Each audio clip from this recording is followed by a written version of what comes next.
واذكر في الكتاب إدريس إنه كان صديقا نبيا ورفعناه مكانا عليا۔ اور اس کتاب میں ادریس کا بھی ذکر کر، وہ بھی نیک کردار نبی تھے، ہم نے انہیں بلند مقام پر اٹھایا۔ ان کے بلند مرتبے کے بارے میں بخاری اور مسلم میں حدیث موجود ہے کہ نبی کریم صلی اللہ علیہ وسلم نے فرمایا، میں نے معراج کی رات چوتھے آسمان پر ادریس علیہ السلام سے ملاقات کی، وہ چوتھے آسمان پر بلند مقام پر فائز تھے۔ ابن جریر نے ایک روایت بیان کی ہے، وہ روایت اس بات کی وضاحت کرتی ہے کہ اللہ تعالیٰ کے ارشاد وَرَفَعْنَاهُ مَكَانًا عَلِيًّا سے کیا مراد ہے، اس کا کیا مفہوم ہے؟ ابن جریر کے علاوہ دیگر بڑے بڑے مفسرین اور مورخین نے بھی اس روایت کو ذکر کیا ہے، لیکن اس کی کوئی صحیح سند نہیں مل سکی۔ وہ روایت یہ ہے۔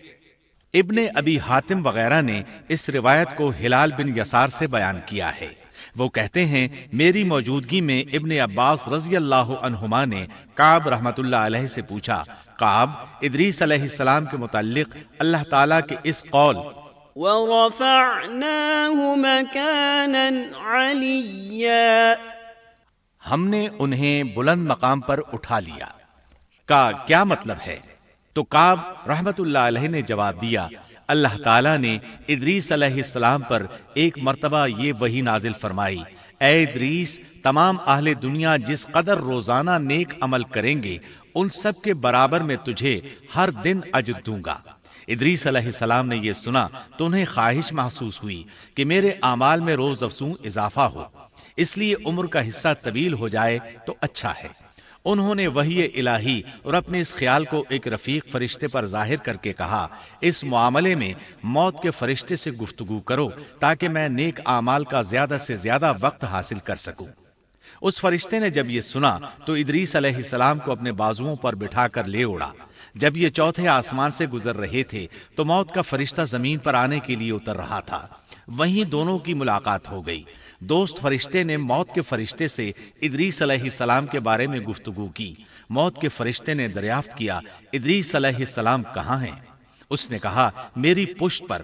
موت کا فرشتہ کہنے لگا، مجھے اللہ کی طرف سے یہ حکم ملا ہے کہ چوتھے آسمان پر ادریس علیہ السلام کی روح قبض کروں، اس لیے میں سخت حیرت میں تھا کہ یہ کیسے ممکن ہے، ادریس علیہ السلام تو زمین پر ہیں۔ چنانچہ موت کا فرشتہ ادریس علیہ السلام کے پاس آیا، ان سے اجازت طلب کی اور ان کی روح قبض کر لی۔ انبیاء کو یہ امتیاز حاصل ہے کہ فرشتہ ان کی اجازت کے بغیر ان کی روح قبض نہیں کر سکتا، اور رسول اللہ صلی اللہ علیہ وسلم کو تو یہ اختیار دیا گیا کہ آپ دنیا میں مزید رہنا پسند کریں تو رہ سکتے ہیں، یا پھر رفیق اعلیٰ کی رفاقت کو پسند کر لیں۔ آپ نے رفیق اعلیٰ کی رفاقت کو پسند فرمایا۔ اس طرح ادریس علیہ السلام کی روح چوتھے آسمان پر قبض کی گئی۔ انہیں بھی عیسیٰ علیہ السلام کی طرح آسمان پر اٹھایا گیا۔ فرق یہ ہے کہ عیسیٰ علیہ السلام کی روح قبض نہیں کی گئی۔ یہ واقعہ نقل کر کے کعب رحمت اللہ علیہ فرماتے ہیں کہ اللہ تعالیٰ کے ارشاد وَرَفَعْنَاهُ مَكَانًا عَلِيًّا کی تفسیر یہی ہے، لیکن درست بات یہ ہے کہ یہ اسرائیلی روایت ہے۔ ادریس علیہ السلام کی وفات ہو گئی تو لوگ فساد میں اور بڑھ گئے، ان میں شر پھیل گیا، تاہم وہ توحید پر قائم رہے۔ بت پرستی کا ان میں کوئی شعور نہیں تھا۔ لوگ آدم علیہ السلام کی وفات کے 1000 سال بعد تک توحید پر قائم رہے۔ ان میں فسق و فجور ضرور تھا لیکن شرک نہیں تھا۔ اللہ تعالیٰ کے اس ارشاد كان الناس أمة واحدة دراصل لوگ ایک ہی امت تھے کا یہی مطلب ہے۔ سامعین محترم، ابھی آپ دارالسلام اسٹوڈیو لاہور پاکستان سے قصص الانبیاء کا تیسرا حصہ فساد کی ابتدا سن رہے تھے۔ قصص الانبیاء کے چوتھے حصے شرک کا آغاز میں آپ یہ سنیں گے، بت پرستی اور شرک کی ابتدا کب اور کیسے ہوئی، نوح علیہ السلام کا نام و نسب اور قرآن مجید میں تذکرہ، نوح علیہ السلام کی قوم کو دعوت توحید، قوم کی ہٹ دھرمی اور مومنین کا استہزاء، 950 سال کی بے مثال جد و جہد کے باوجود قوم کا عذاب پر اصرار، نوح علیہ السلام کی قوم کے خلاف بد دعا اور اللہ کی طرف سے کشتی بنانے کا حکم، تنور کا ابلنا اور طوفان کا برپا ہونا، نوح علیہ السلام کا بیٹے سے مکالمہ اور بیٹے کی غرقابی، طوفان کا تھمنا اور جودی پہاڑ پر کشتی کا رک جانا، نوح علیہ السلام اور ان کی قوم کو شکرانے کا حکم، نوح علیہ السلام کی اولاد کتنی تھی، طوفان کے بعد آپ کتنی دیر زندہ رہے اور کہاں